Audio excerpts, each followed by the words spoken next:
8 के छात्रों को भूगोल, विज्ञान, इतिहास और सामान्य ज्ञान जैसे विषयों में सहायता करती हूँ। मैं आपकी किसी भी शैक्षिक प्रश्न या जिज्ञासा में मदद कर सकती हूँ। आपको किस विषय में सहायता चाहिए? मुझे थर्ड लॉ ऑफ मोशन के बारे में बताइए। न्यूटन का तीसरा गति नियम कहता है कि प्रत्येक क्रिया के बराबर और विपरीत प्रतिक्रिया होती है। इसे अंग्रेजी में for every action there is an equal and opposite reaction कहा जाता है। इसका मतलब है कि जब भी कोई वस्तु दूसरी वस्तु पर बल लगाती है, तो दूसरी वस्तु भी उसी मात्रा में और विपरीत दिशा में बल लगाती है।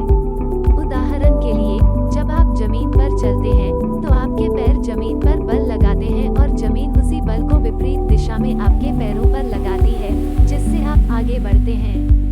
इस नियम को हम रोजमर्रा के कई उदाहरणों में देख सकते हैं, जैसे रॉकेट का उड़ना, तैराक का पानी में तैरना आदि। क्या आपको इस बारे में और जानकारी चाहिए? हमारे शरीर का डाइजेस्टिव सिस्टम क्यों इम्पोर्टेंट है? हमारे शरीर का पाचन तंत्र बहुत महत्वपूर्ण है, क्योंकि यह हमारे द्वारा खाने वाले भोजन को ऊर्जा और पोषक तत्वों में बदलने का काम करता है, जो हमारे शरीर की सामान्य क्रियाओं को बनाए रखने के लिए आवश्यक है।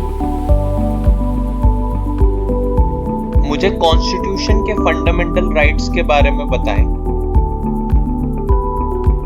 अवश्य। भारत के संविधान में मौलिक अधिकारों का बहुत महत्वपूर्ण स्थान है। ये अधिकार भारतीय नागरिकों को उनके जीवन के हर पहलू में सुरक्षा और स्वतंत्रता प्रदान करते हैं। मौलिक अधिकारों की श्रेणियों में शामिल हैं 1. समानता का अधिकार। ये सभी नागरिकों को कानून के समक्ष समानता और किसी भी प्रकार के भेदभाव से सुरक्षा